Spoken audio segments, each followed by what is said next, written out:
নবী সাল্লাল্লাহু আলাইহি ওয়াসাল্লাম বারবার মক্কার দিকে তাকাইতেছিলেন। অমর অবস্থায় ওই বদরের যুদ্ধে মক্কার মানুষ 70 জনকে বন্দী করে যখন মদিনার বন্দিশালায় রাখে, রাতের বেলায় বন্দিশালা চেক করতে গিয়েছেন, অন্ধকারের মধ্যে কুরআনের আওয়াজ পাইলেন। বন্দিশালায় আওয়াজ পাওয়া যাইতেছে, কোন একজন ব্যক্তি বন্দিশালায় কষ্ট পাচ্ছেন। আল্লাহর নবী আন্ধারের মধ্যে তালাশ করে ধরে বের করেছেন। তার হাতটা হাতিয়ে দেখা গেল তার হাতের বাঁধন বসে গিয়েছে।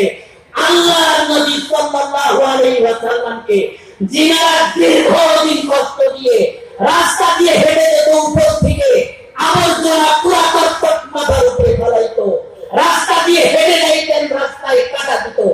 আল্লাহর নবীকে খাওয়ার ব্যবস্থা করতো না, খানা খাবার নিকটে নামাজ পড়তেন, চেষ্টা থাকা অবস্থায়, চেষ্টায় রত থাকা অবস্থায় উটের উজুরি দিতেন।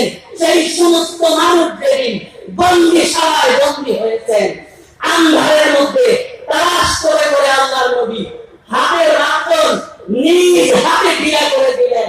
তারপরে পরিচয় পাওয়া গেল আল্লাহর নবী সাল্লাল্লাহু আলাইহি ওয়াসাল্লামের নিজের চাচা আব্বাস রাদিয়াল্লাহু তাআলা আনহু ছিলেন। শ্রদ্ধার সামিঈনে কেরাম, আমার লাইফে আমি যতবার একটি ঘটনা পড়ছি, একাকী অবস্থায় দিনের পহরে রাতের অন্ধকারে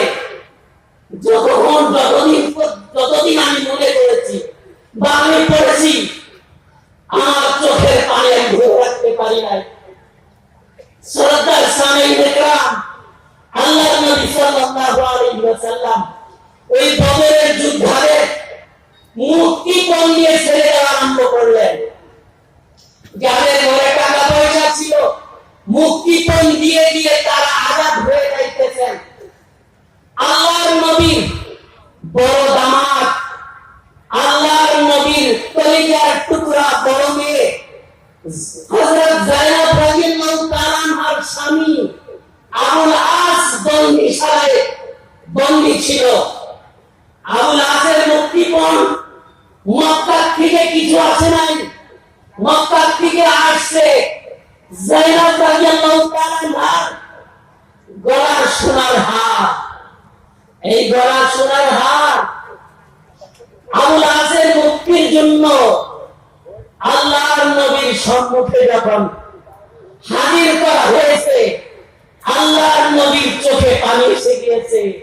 সাহাবাদেরকে বললেন, ও আমার সাহাবারা, আমি জানি তোমাদের অভাব, তোমাদের মালের অভাব, কষ্ট, কিন্তু আমি তোমাদের নিকটে একটি আবেদন জানাইতে চাই যে আমার সম্মুখে আবুল আসের মুক্তিপণের জন্য যে সোনার হারটা আছে, এই সোনার হার আমার কলিজার টুকরা যায়েনব রাদিয়াল্লাহু তাআলা আনহার গলার হার। আর এই হারটা যায়েনব নিজের মার ওয়ারাসাতের মাল, আমার সঙ্গিনী, আমার মক্কার জিন্দেগীর বিপদের সাথী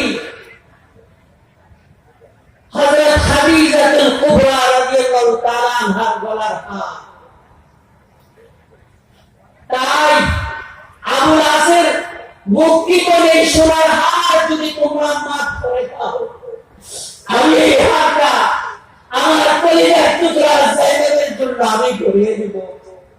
আমার যায়েনব এই হারটা গলায় দিয়ে মার কথা মনে করবে।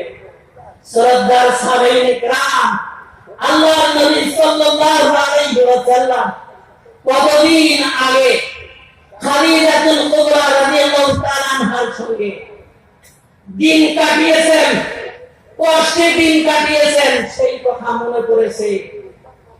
বহুদিন গুজরে যাওয়ার পরে, বহু কাল পার হয়ে যাওয়ার পরে নিজের স্ত্রীর ভালোবাসার কথা ভুলতে পারেন নাই। মুক্তিপণের মাল ঘুরিয়ে দিলেন। জন্য